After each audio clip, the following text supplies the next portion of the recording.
اللہ کے بندو یہ عقیدہ ہے, اس میں دو نمبری نہیں چلے گی, اس میں دوغلی باتیں نہیں چلیں گی. کلمے کے بارے میں نہیں ہے کہ آپ کہیں کہ یہ بھی ٹھیک ہے تو وہ بھی ٹھیک ہے, نہیں, یہ کوئی نہیں ٹھیک ہے, یہی ٹھیک ہے. نماز میں چلے گا یہ والی بھی ٹھیک ہے, بغیر یہ والی بھی ٹھیک ہے, چوڑی والی بھی ٹھیک, پتلی والی بھی ٹھیک, زور سے آمین بھی ٹھیک, آہستہ آمین بھی ٹھیک, وتر 3 رکعت بھی ٹھیک, 1 رکعت بھی چلتا ہے. یہ تھوڑی کہ خدا ایک بھی ٹھیک اور دو بھی ٹھیک, اس سے بھی مانگو اس سے بھی مانگو, یہ نہیں چلے گا. اس پہ میں ایک واقعہ سناتا ہوں. اب چونکہ فیس بک پہ نئے نئے لوگ آ رہے ہیں, آپ لوگ بھی بہت سارے نئے نئے, پرانے والے تو یہ واقعہ سن سن کے کان پک گئے ہوں گے, نئے والوں کی خاطر ایک دفعہ دوبارہ سن لیں. توحید کے معاملے میں گڑبڑ نہیں. اس پہ میں واقعہ سناتا ہوں. ایک مدرسے کا طالب علم تھا, مدرسے میں پڑھا نہیں تھا وہ صحیح طریقے سے, گاؤں چلا گیا. اسے شرمندگی ہوئی کہ مجھے آتا واتا تو کچھ ہے نہیں, جب میں گھر جاؤں گا تو لوگ مسئلے پوچھیں گے, آتے تو ہیں نہیں مجھے, تو میں کیا کروں گا, لوگ تو عقیدت میں آئیں گے, مسئلے پوچھیں گے. تو اس کے استاذ نے بولا کہ جب بھی کوئی مسئلہ پوچھنے آئے نا, جواب تو تمہیں آتا نہیں ہوگا تو غور و فکر کرنا, بولنا یار اس میں علماء کا اختلاف ہے, اس میں علماء کا اختلاف ہے. لوگ کہیں گے یار بہت گہرا علم ہے, صرف جواب نہیں بلکہ علماء کے اختلافات بھی مانو. تو بعض یہ کہتے ہیں بعض یہ کہتے ہیں, تو وہ کہے گا میں کیا کروں, بولے بھائی دونوں رائے ہیں علماء کی, ٹھیک ہے نا, دونوں طرف احتیاط اس میں ہے, اس طرح کر کے کو ٹہلا دو. دوسرا یہ کہا کہ جب بھی کوئی مسئلہ پوچھنا ہے تو اس میں شقیں نکالنا, شقیں, یوں ہوا تھا تو یوں حکم ہے, یوں ہوا تھا تو یوں حکم ہے. اب یہ چلے گئے گاؤں, تو کوئی پوچھنے آیا مسئلہ کہ گاؤں کنویں میں چوہا گر گیا ہے, کتنے ڈول نکالیں گے کنواں پاک ہو جائے گا. پریشان بھائی, اب مسئلہ تو یہ کہ چوہا نکال کے 20 ڈول نکال لو, لیکن پڑا ہوا ہوگا تو آئے گا نا جواب. یہ پریشان, کہہ رہے یار چوہا مر کے گرا ہے یا گر کے مرا ہے, ٹھیک ہے, چوہا مرا پہلے ہے گرا بعد میں ہے, یا گرا پہلے ہے مرا بعد میں. وہ کہہ رہے دونوں کا حکم بتا دیں, کہہ رہے نہیں پہلے تحقیق کر کے آؤ, گرا پہلے مرا بعد میں اس کا حکم الگ ہے, مرا پہلے گرا بعد میں اس کا حکم. وہ بیچارہ کہاں سے کہ مرا پہلے گرا بعد میں, کہاں تحقیق کرے گا, اس نے کنواں ہی چینج کر دیا. تو ایسے ہی کوئی آتا پوچھا کہ یہ کیا, تو کہہ رہے اس میں علماء کا اختلاف ہے. اب نہ یہ کہہ کے عادی ہو گیا, ہر مسئلے میں کیا کہتا علماء کا اختلاف. لوگوں کو شک ہوا کہ یار یہ کہیں اس کو آتا واتا بھی ہے کچھ. ایک دن ایک آدمی آیا, اس نے اس سے پوچھا کہ لا الہ الا اللہ کا مطلب کیا ہے, لا الہ الا اللہ کا مطلب کیا ہے, اللہ کے سوا کوئی عبادت کے لائق نہیں, اس کا مطلب کیا ہے. جواب میں کہتے اس میں علماء کا اختلاف. لوگوں نے پکڑ کے لگائے چترول, بولے اس میں بھی اختلاف ہے کیا. اب میں آپ سے ایک بات پوچھ رہا ہوں کہ گاؤں والوں نے اس کو کیوں چترول لگائے. وہ بھی جانتے تھے کہ لا الہ الا اللہ کے مفہوم میں اختلاف نہیں ہو سکتا, اللہ کے سوا کوئی معبود نہیں, اس کے دو مطلب نہیں ہو سکتے کہ ہم کہیں یہ والا مطلب ہے, دوسرا کہے یہ والا مطلب نہیں ہے, بلکہ وہ والا مطلب ہے. ہم کہیں چلو امت کے علماء میں اختلاف ہے, دونوں مطلب نا نا نا نا نا نا, ایک ہی صحیح ہے, دوسرا فنار ہے, جہنم میں ہے. یا تو وہ جہنم میں ہے دوسرا, یا میں جہنم میں ہوں. پھر اگر میں اس کا مطلب صحیح بتا رہا ہوں, دوسرا غلط بتا رہا ہے, دوسرا کچھ اور بتا رہا ہے, تو وہ جہنم کی آگ میں. اور اگر میں غلط بتا رہا ہوں, وہ صحیح بتا رہا ہے, تو میں جہنم کی آگ میں. رفع الیدین میں نہ کرنے میں میرا مذہب اگر صحیح ہے اور رفع الیدین کرنے والے کا صحیح نہیں ہے, تو کرنے والا جہنم میں نہیں جائے گا, بلکہ اجتہادی خطا پہ اس کو ثواب ملے گا. اور اگر نہیں کرنے والا غلط ہے تو نہیں کرنے والا بھی جہنم میں نہیں جائے گا, بلکہ اس اجتہادی خطا پہ اس کو الگ سے اللہ کی طرف سے ثواب ملے گا. فروعی مسائل میں غلطی پہ بھی اجر ملتا ہے, بنیادی بیسک عقائد میں غلطی پہ اجر نہیں ملتا. کافر ہو جاتا ہے انسان, اسلام سے خارج ہو جاتا ہے.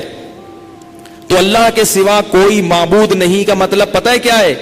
اللہ کے سوا کوئی مختار کل نہیں, مختار بعض بھی نہیں ہے, مختار کل تو دور کی بات, مختار ہی نہیں ہے, اختیارات ہیں ہی نہیں. اللہ کے سوا کسی سے دعا مانگنا جائز نہیں ہے. یہ لا الہ الا اللہ کے مفہوم میں سب سے پہلے داخل ہے یہ چیز. اب اس میں دو رائے نہیں ہو سکتی کہ یا اللہ بھی یا رسول اللہ بھی, نا نا نا, یہ نہیں چلے گا بھائی, یہ مارکیٹ میں نہیں چلے گا. اور یاد رکھو, کسی کو دین کے قریب لانے کے لیے وقتی طور پر حق کو چھپانا تو جائز ہے کہ مصلحت نہیں ہے کھل کے مسئلہ بیان کرنا, لیکن غلط بیانی جائز نہیں ہے. یہ شریعت کا مسئلہ چینج کر دینا جائز نہیں ہے. بعض لوگ کیا کرتے ہیں, ان کو پتا ہے کہ یہ فلاں مسجد کا امام یا رسول اللہ مدد بھی کہتا ہے, غیر اللہ سے مدد کا قائل ہے, اس پہ باقاعدہ مناظرے کر رہا ہے, تو اس کے پیچھے نماز نہیں ہوگی. نہیں یاری بات میرا خیال ہے.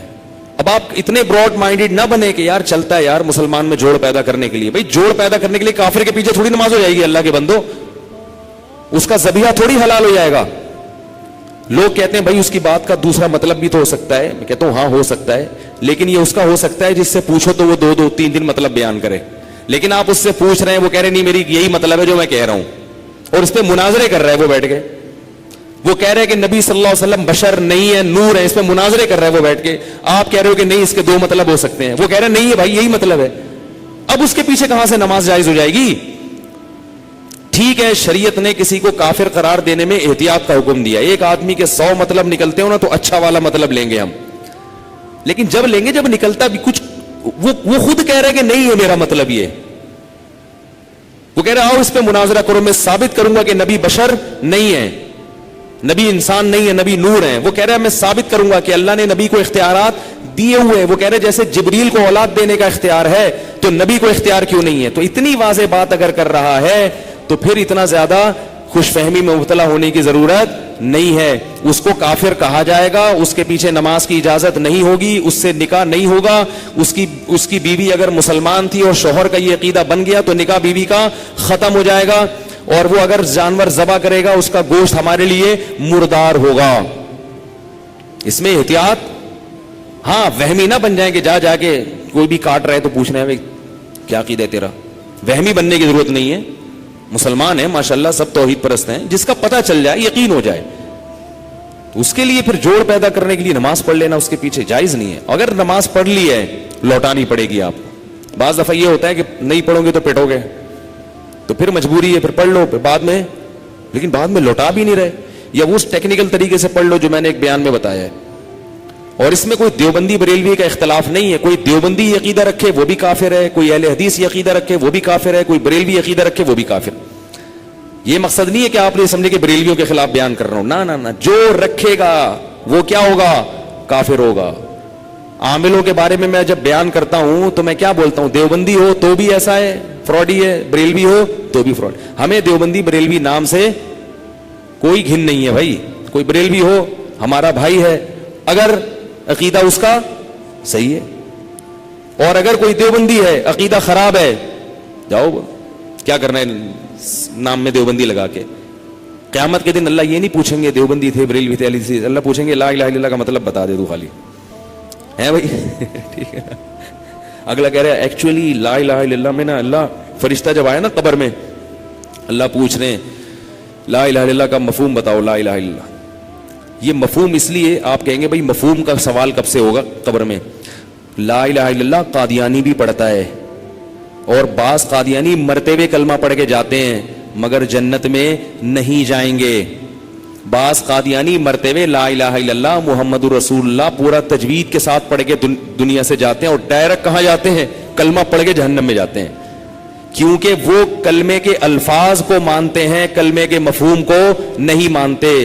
آپ موت کے وقت جو کلمہ پڑھیں گے وہ والا کلمہ جس کا مفہوم بھی وہی ہو جو اللہ اس کے نبی نے بتایا, پھر وہ کلمہ موت کے وقت قبول ہوگا. اگر آپ اس شرک والے ذہن یا ختم نبوت کے انکار کے ساتھ محمد رسول اللہ پڑھو گے, اللہ کو یہ والا محمد رسول اللہ کہنا آپ کی زبان سے مقبول نہیں ہے. آئی نا بات سمجھ میں کہ نہیں آئی ہے؟ کیونکہ قادیانی تو ویسے بھی کہتے ہیں لا الہ الا اللہ محمد رسول اللہ, 100 دفعہ کہتا ہے. اسلام مسلمان تھوڑی ہو جاتا ہے, کیونکہ وہ محمد کو رسول کہہ تو رہا ہے مگر مان نہیں رہا. اگر مان رہا ہوتا تو رسول اللہ کے بعد کسی اور نبی کا اقرار نہیں کرتا, کیونکہ یہ تو بہت واضح حدیثوں میں نبی نے کہہ دیا کہ میں آخری نبی ہوں, میرے بعد کوئی نبی نہیں ہے. تو آپ مان ہی نہیں رہے ان کو. عیسائی حضرت عیسیٰ کو اللہ کا رسول مانتے ہیں مگر جنت میں نہیں جائیں گے, کیونکہ حضرت عیسیٰ کی بات نہیں مانتے. حضرت عیسیٰ نے پیدا ہوتے ہی ماں کی گود میں کہا تھا میں اللہ کا بندہ ہوں, یعنی اللہ کا بیٹا نہیں ہوں. تو اسی طرح یاد رکھو یہ جو کہتے ہیں نا مرتے ہوئے کلمہ پڑھ کے چلا گیا, تو کلمہ پڑھ کے اس کا کلمہ ہے جو توحید پرست ہو, ختم نبوت کا معترف ہو. تو اس طرح اس قسم کے لوگ جو کلمہ پڑھیں گے ان سے قبر میں سوال ہوگا کہ یہ کون سا والا کلمہ پڑھا ہے, اس کا مفہوم کیا ہے. اب وہ وہاں پھنسے گا تو بولے گا ایکچولی اس میں دو رائے ہیں. گرین والے کہتے تھے کہ اس کا یہ مفہوم ہے, اللہ کہیں گے تو بتا تیرا کیا تھا, تو یہ بتا کہ تو اللہ کے سوا مدد مانگنا کسی سے جائز سمجھتا تھا. کہے گا ہاں. اللہ کہے گا پھر اسی سے مانگ. کیونکہ قرآن میں جگہ جگہ ہے کہ جب یہ آگ میں جلیں گے تو اللہ کہے گا کہ جن کو دنیا میں مدد کے لیے پکارا کرتے تھے آج انہی کو پکارو, آج کوئی تمہاری پکار نہیں سنے گا. تو اس لیے اپنے حال پہ رحم کریں.